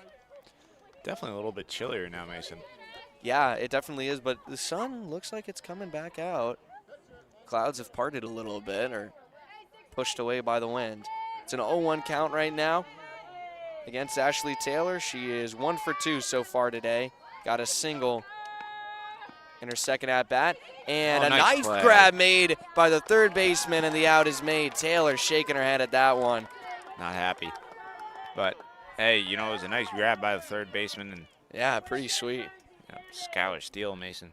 She can get things done. Taylor and her. Oh, yeah. Having some words, and hopefully Steele can get things rolling here for the Redhawks right now. And Steele, well, beyond being 2 for 2 today, also ended up being one of the 2 runs that was brought home by Delaney Fifefield's 2-run shot. Whoa. That's high and inside, and it hit her underneath her arm. She takes the free base. Yeah, Steele would have liked that, have that at bat, though. I mean, absolutely. I mean, she's going to do more damage for the Redhawks at the bat, probably more than on the base path, but she's still a big threat from the base path regardless. Yep. I wonder if we'll probably still Steele take off the second here. I mean, I don't doubt it. She stole a base earlier in the game. And she's going on the first pitch, and the ball is dropped. It was a diving play from left field, and the throw is faked over to second. It's a single from Fifield. Yeah, Steele didn't really get a chance. You know, if she kept going, chance of the catch being made and her, she would have been thrown out at first. So, yeah, unfortunate for her there. I mean, she obviously would have made it to third, and Fifield was right behind her. So. Yeah. So now we will see Liv Michon, the 4th batter in the order for the Redhawks. She's 0 for 2 so far today, having a rougher time at the bat on her senior night, but she's going to crack that one for an out. Oh, a close play. Wow. She's safe at second. Michon pulling her hand, it looked like. Didn't get a clean contact on the ball, it looked like. No, nice play at second base. Steele had to dive back to get back in time, so she dove head first back into second base, and Raina Wanzi, she's had a couple home runs on the season. I'd like to see her give the ball a ride, so. That would be huge for the Redhawks. Would make the score 6-5. That's a nice shot. Center field, McCarthy's there, and she makes the grab. The third out is there on the Redhawks.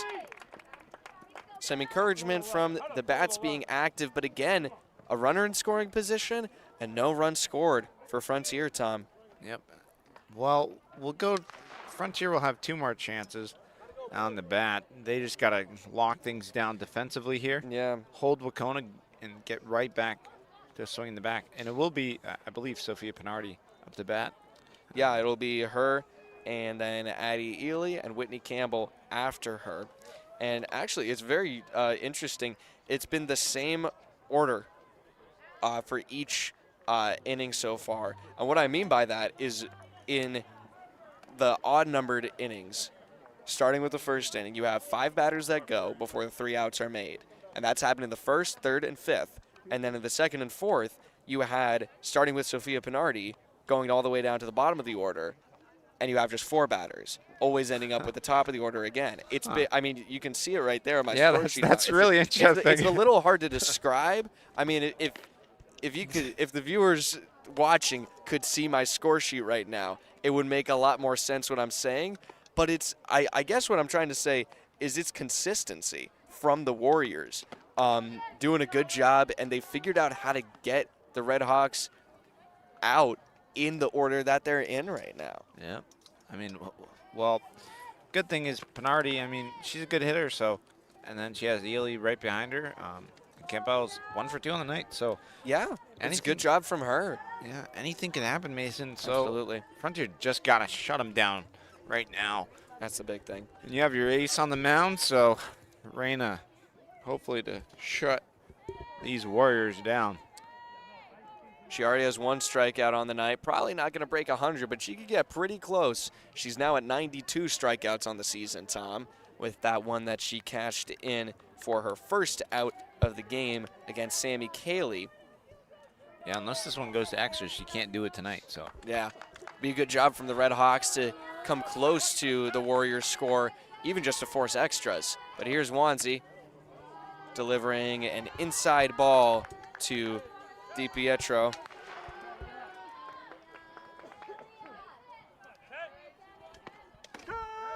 Strike one evens the count up.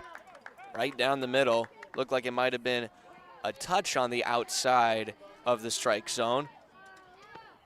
And that one is going to be fouled right towards us, and it curves away. I feel like I have a force field around me. I probably shouldn't say that right now. But, like, I mean, Tom's been hit when I'm not here. Oh, he dropped his headset. Tom's been hit when I'm not here. But when I'm here, he hasn't been hit. Struck her out, swinging. The high bait is taken, and that is number 93 for Raina Wanzi. Now we will see the designated hitter, Harper Kesey, 21, who is 0 for 3 so far today. First time facing Wanzi. She's going to take her deep center right, way back. Oh, no! No, she dropped Oh, man. it. Ely upset about that. She had it in her glove. Dang, Mason. Oh, she would have robbed the home run. She's plenty upset about that. Shaking her head, and she threw her glove to the ground after the play was called a home run. Hey, just got to shake that one off. That's a tough play to make. I mean, Yeah. over your head. Nice attempt, though. I mean, ran into the wall. She did. I mean, she had it in her glove, and it's all right. another tough break for the Red Hawks. Yeah. Again, another home run. That one's going to be high for a ball, and this is starting to be reminiscent of the Franklin Tech game, Tom. Hopefully this one doesn't get rained out as well. That was a rough time for us packing things up. That's a big cut taken by Kennedy Arnold. Strike one. In her last at-bat, she had a 2-run homer in just the last inning. Every single batter for the Warriors got to hit in the 5th. That one's going to be popped up. Foul, very high. Pinardi's back, and it drops. Strike two against Kennedy Arnold. Yeah, Pinardi and Campbell racing in there, so. Right over, yeah, you are right, Mason. We have a force field over here. A little bit of a. Oh, taking off her sunglasses. Yeah. Don't need them anymore. The nice thing, though, after this game, we're going to go, gonna have some burgers and food over at. Yeah. third Well, baseline. you will. I'll have to leave. No. You'll get to close the game out without me, Tom, so I can ensure my safety in Senior Assassin. I feel like we should. I'll go barter with Michon for a truce. Yeah, yeah. Well, is it Purge Day or something? No, it's just we've gotten rid of the floaties and goggles entirely. Strike one called against Marlee Arnold. It was another strikeout for Wanzi. That's number 94 for her. That one is high and inside for ball one. She struck out both of the outs so far this inning. Could go 3 for 3. She can strike out Marlee Arnold here. So that one will be high for ball two. But Michon will have a few extra duties to attend to at the end of this game with senior night, so I think I'll be able to get away pretty easily as long as I leave right after the last pitch. I'll go barter with her. I'll be like, hey, listen, maybe what I can do is I can steal you a burger. And then Well, yeah, I mean, listen, she camped me out at the Turners Falls baseball game, actually, and I got away from her. But what'd you start sprinting away? I went the other way. That one's going to be fouled back. 2-2 still the count. Wanzi on the verge of her 4th strikeout in just, it would end up being 1.1 innings. So, yep. I will actually, this is, well, we'll see what happens on this pitch. Outside, full count. If she has had 3 outs so far in the game. Each one of those outs has been a strikeout, Tom. Hey, there you go. I mean, what a way to do it. Here's the payoff pitch. And she walks her, fell outside the zone. Now another runner on, and Idri Collins, who is 1 for 3, going to be up to bat Audrey Wildrick, again, the pinch runner for the Warriors. Yeah. Some highlight reels in the works, though. Oh, yeah, for sure. You know, we'll see if we make one out of this. Well, maybe not, but we'll see. That's a strike called against Collins from Wanzi. Baseball team here. Amazing, you're one of the only. Finish this after. Ground ball, gonna stay in play, and everyone is safe.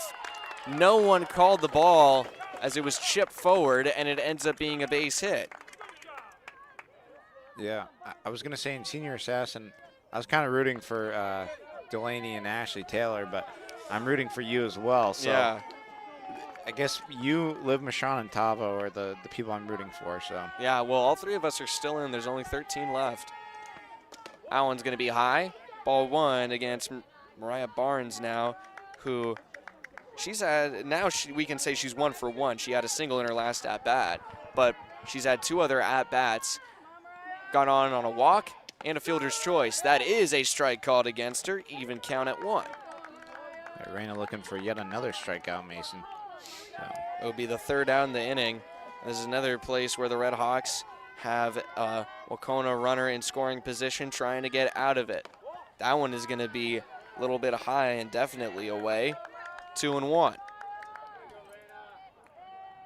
And good thing is this is for the state tournament and Western. Hopefully, at least for the state, we'll have a home game, Mason. Yeah, I think that they will. They've played well enough to make it there at the very least, I think. And now it will be a 3-1 count. Wanzi pitching it high. So no matter how much, the good thing is if these two teams do face in the playoffs, it's hard to beat a team 3 times if the Warriors do end up winning. That's true. Definitely have the guns to do it, but the ground ball is fielded from Steele, and she gets the out at first. So 2 outs came from Wanzi's pitching, and the last one comes off an assist from Steele to Pinardi at first. Another run comes in, though, from the Warriors, and it is 7-2. The Red Hawks will try and chip away as time wanes away for them. Pinardi up first when we come back. You're watching Frontier Community Access Television.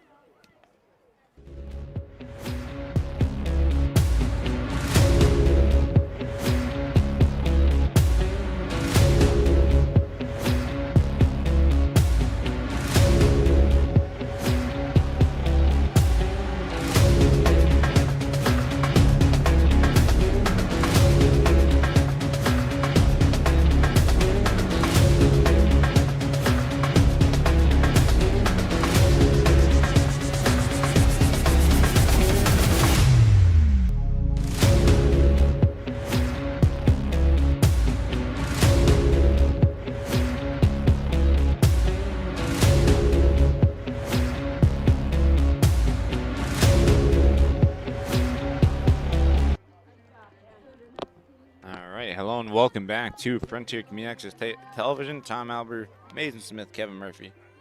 Ben Roberts was here earlier, so good game here tonight, although it is 7-2. You know, if you're just joining us, it's really been a game of home runs for the Warriors. And who else but Sophia Pinardi up to bat, senior, for the Red Hawks on senior night. Here comes the pitch. Inside, ball 1. Pinardi's been a good hitter for the Hawks. Just 1 home run in the season, so she can let it fly. Here comes the pitch. Aimed it up 1-1 as that one's fouled back. Sounded like it hit the deck back there. Or, sorry, not deck. Shed. Here comes the pitch. Foul back. Not in play. 1-2.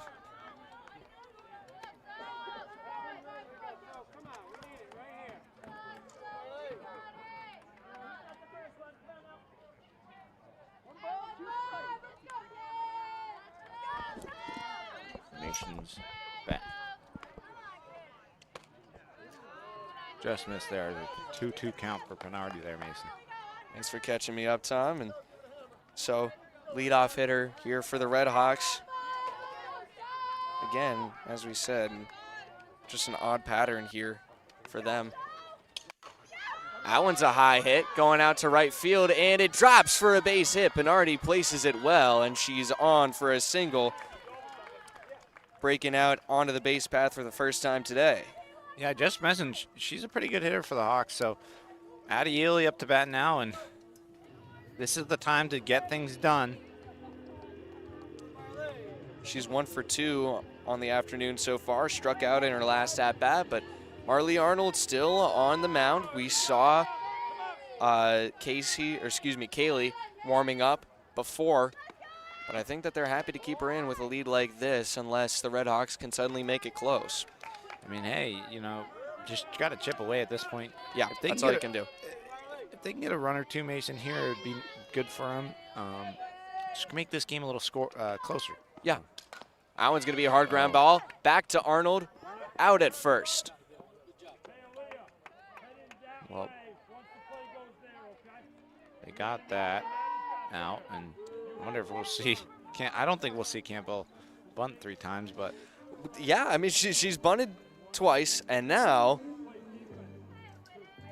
timeout called by Coach Dean here. He's not throwing up any signs. He's going to have an actual verbal conversation with this player. You don't see this too often, but he called the timeout. He's covered his hand with his mouth. He's talking with Campbell. They're talking it over. What's going to be their game plan for this? They got a runner in scoring position out of Penardi. Not the fastest runner, I'll say. So a bunt might not be the best idea, I think is what he's trying to tell her. But we'll have to wait and see. She's bunted twice so far, reached on one of them. And that is a strike called. A high strike. And off of no swing either, so still no sign as to what Coach Dean told her to do, but I think he probably told her to lay off the bunt. She didn't show a bunt on that play, but third base is playing close. Strike 2. Campbell not happy with that. But 0-2 count. Just got to line it and drive it, Mason. Yeah. Only 1 out away for the Red Hawks. I mean, this is where they need to try and break this pattern and force something new out of the Warriors. Here's the delivery from Arnold, and she struck her out. Looking, another K in the books for Marlee Arnold. Out number 2. Bottom of the order. This could be the same thing, Mason. Exactly, that's what I'm saying. That's strikeout number 4 for Marlee Arnold. And now Schreiber, who's 0 for 2, is trying to break things open for the Red Hawks, get them to the top of the order. She takes strike 1.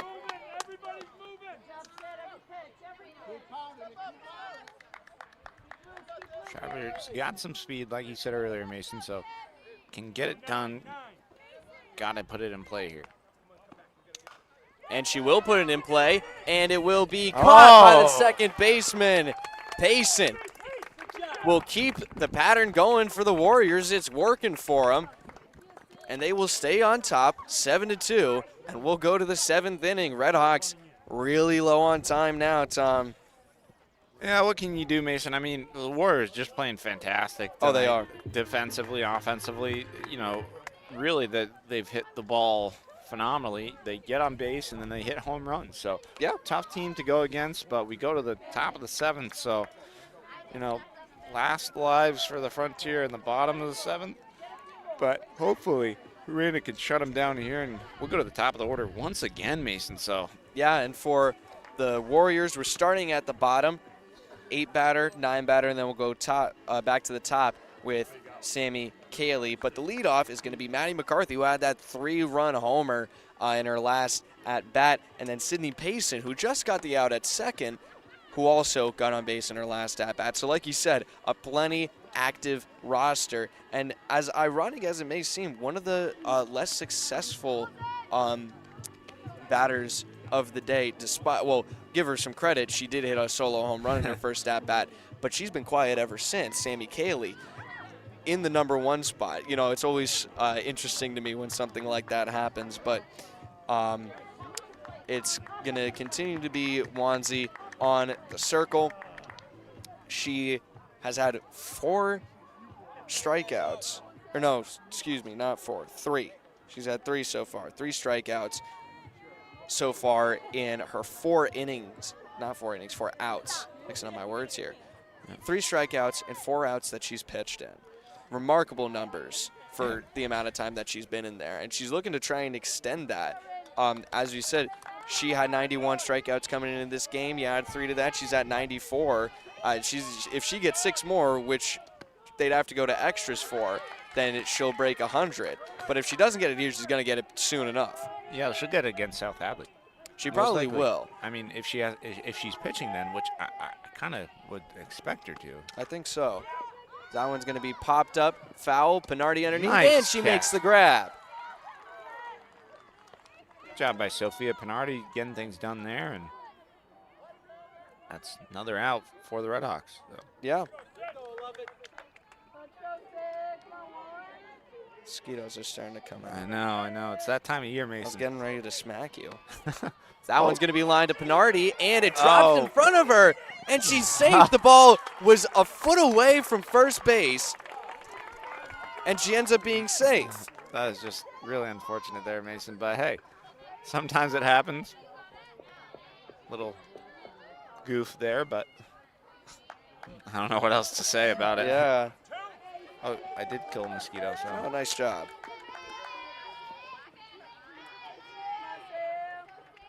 One out gone, runner on first. Kind of caught herself at the end of that swing, but it's a strike. Didn't seem like she actually wanted to swing it. She committed to it, and then towards the end of it, she held up, didn't really follow through all the way, Tom. Yeah. That one will be a ball high this time, even count. So I've been thinking about that senior assassin, you know. Yeah. If I were Michonne, I would, right now, you know what I would do? What? Have a water pistol in the back pocket and sprint over here. Yeah. As soon as the game ends. But well, right now I'm safe. And Pinardi gets the out. Again in foul territory. Second time that we've seen that just this inning. Yeah. A little bit of an oddity there. But at school events, you're safe. Okay.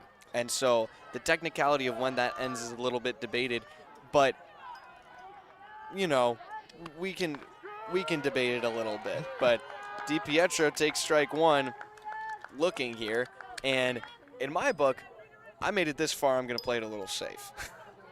Last pitch happens, I'm gonna hand it over to you. Okay. And I'm gonna head out.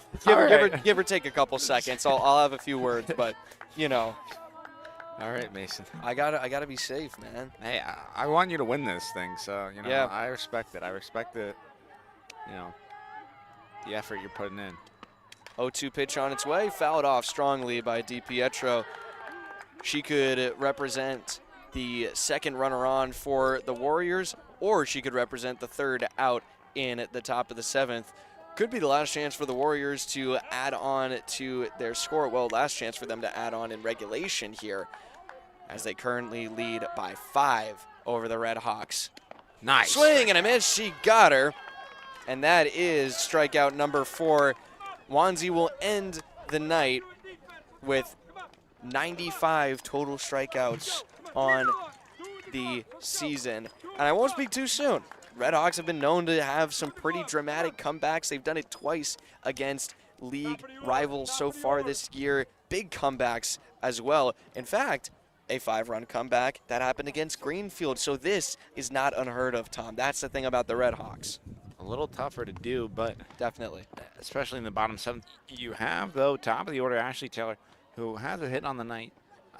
You know, could go well for the Hawks, but I don't know. The way this Warrior team has been playing the past couple innings, especially, it's going to be tough. So. Yeah, and they have the same pitcher out on the mound, Marlee Arnold. She's been great. Has gotten plenty of great support from her fielders as well. Some spectacular plays from both the infield and the outfield of the Warriors. And as you said, Tom, the same pattern follows. The Red Hawks start at the top of their order with Ashley Taylor. They're going to need some big hits. You can't come back from being down 5-0 off of just a couple singles, Yep. you know? And, well, the way your stat sheet's going, I mean, we're going to make it to Reno Wanze. Yeah, they probably will. But, hey, we don't know. We do not know. But, Because, I mean, at the very least, you expect Steele to get on base. She's 3 for 3. So, well, actually, she's 2 for 2, and then a hit by pitch in her third at-bat. But here's Taylor, 1 for 3 so far today. 4th time facing Arnold, and she takes ball 1 just a bit high. and if you're Coach Dean, what I would tell your players before this inning is just be careful of with every pitch you're going to take. So. Yep. 1-0 count, delivery on its way, and it's going to be popped up, foul. Count even at 1. Yep, unfortunate there, but hey, Taylor got a hold of it, and she has a chance to put it in play. Just got to line it and drive it. Takes a breath before coming back into the batter's box. Now she's ready, takes her stance. At the stripe, it's Arnold. Winds, delivers, ball's in the dirt. It's ball 2. And I think I'm yet to say this all night. This is a good hitter's count, 2-1. So yeah.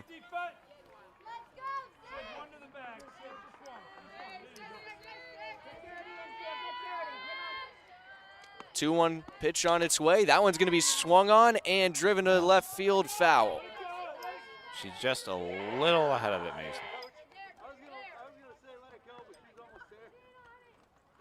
Just a back and forth. Huge battle for the Red Hawks. They got to win this early on, get some momentum going in their direction. When you're down by this much, you need to make every batter count. Here's the 2-2. Ball 3. Full count on the leadoff hitter for the Red Hawks. Huge pitch incoming. And to add on to what I said, Tom, you need to make every hitter count when those 4 batters at the bottom of your order have been pretty iffy. You know, that's been a tough spot for the Red Hawks. Yep. But we'll see what happens. 3-2 full count payoff pitch incoming. Wind, delivery, and it's a nice shot going out left field. Way back, grab is made, and she dropped it. She dropped the ball. Going to second, no throw. She's safe at 2. Nice. I've seen the ball was in her glove. She turned around, and the ball fell out. I say, no, they're going to talk things The over. argument is going to be that it was on the transfer. She dropped it. You have to hold it for, I think it's like 3 seconds, though. I think that's the MLB rule. And the other thing that I'll add, there's no hurry for DiPietro to be transferring the ball there. There's no play in the infield. There's no runners happening. There's no reason for the ball to come out of her glove quickly. Taylor just got to. In my opinion, that's what the officials should be talking about here. Yeah, I mean. But it's a tough call to make. Huge call to make, and this could just, I mean, honestly decide the game right here. I mean, they're not going to, yeah, she's at second base, Mason, so. No, she's out. Oh, man. And Coach Dean is not happy about this one bit. He's going to go out and talk to the infield umpire. Oh, he's really upset about this. They're getting right in each other's face. Coach Dean, I mean, I can tell you what he's saying. She dropped the ball clear as day. Everyone saw it. Addie Ely dropped the ball on the home plate fence. That shouldn't have been a home run. That's probably what he's arguing right now. I mean, the emotions have gotten the best of him. Now he's starting to listen to the official a little bit more. They're still going back and forth. Taylor's still waiting on second. They made the call that she's out, and he's debating it still. I mean, I don't expect them to overturn their overturn. Yeah, they're not going to. I don't think they're going to do that. But this is ridiculous. I mean, tough call to make. A very tough call, especially since it's in the outfield. None of them had a great look at it. I didn't. No one did. I didn't. I mean, I didn't even know she dropped it. I thought she made that catch, and that was it. But all the fielders meeting together. Coach Dean seems to be going back to the dugout, and she is out. I mean, it is what it is, Mason. That changes the game a lot. Now you're down to just 2 lives, but hey. Taylor also confused, complaining as she goes back to the dugout. All of the players in Frontier's dugout seem to be agreeing with that call. I mean, you can understand why. There's the bias of being on the same team. It's a tough call to make. I mean, for my own opinion, I stand by what I said. I don't think there's a reason for her to let the ball come out that early, but Steele's going to pop the ball up in foul territory. Running over is Faley, and she does make the grab. Farley, excuse me. Well, I think we'll see another loss for senior night, Mason. I think so, unfortunately. Redhawks were in a good position, and Coach Dean, I mean, that call changes the game. Oh, it did. I mean, it Absolutely. totally changes the game. But it is what it is. Now 2 outs here in the bottom of the 7th. So Fifield could get a home run. We've seen it earlier. Yeah. So. Could be a nice moment for her, even if it might not change the outcome of the game. First pitch is a ball from Marlee Arnold.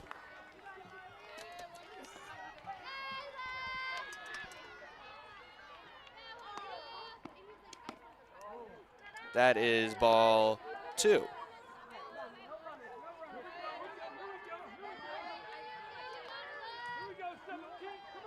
Two-0 the count. Arnold cleaning the ball off on her waist at the stripe. She delivers. Strike 1 called against Fifield, who is 2 for 3 so far this afternoon in her 4th at-bat, 4th time facing Marlee Arnold today. Here's the delivery. Nice hit, going out, far right field underneath, and the grab is made. There's the ball game, ending on a sour note for the Redhawks.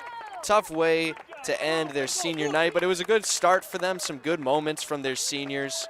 And, I can tell you, there's going to be a lot of talk about that call made in left field from the Redhawks. A couple of them still shaking their heads, but trying to stay positive for their Monday night game against the South Hadley Tigers. And so I will try and keep myself safe, and Tom will carry us out of the game. Well, thank you, Mason. Tom Albert Mason Smith here tonight at the South Deerfield, as Mason's going to go run away for senior assassin, as he's one of only 14 remaining players, as Liv Michon is going to try to track him down maybe, but not in time. So as Mason makes his getaway, we're going to close this one out. Hawks lose on senior night, unfortunately, but great game all around. We'll give it, to the Warriors, as the call is still being argued about that catch. They're still getting clarification. Warriors come into the Hawks' nest, and they win 7-2. You're watching Frontier Community Access Television. Tom Albert, Mason Smith. Excellent game here on senior night. Congratulations to Delaney, Michon, Taylor, as well as Penardi. So we will see you guys next time. Thank you and good night.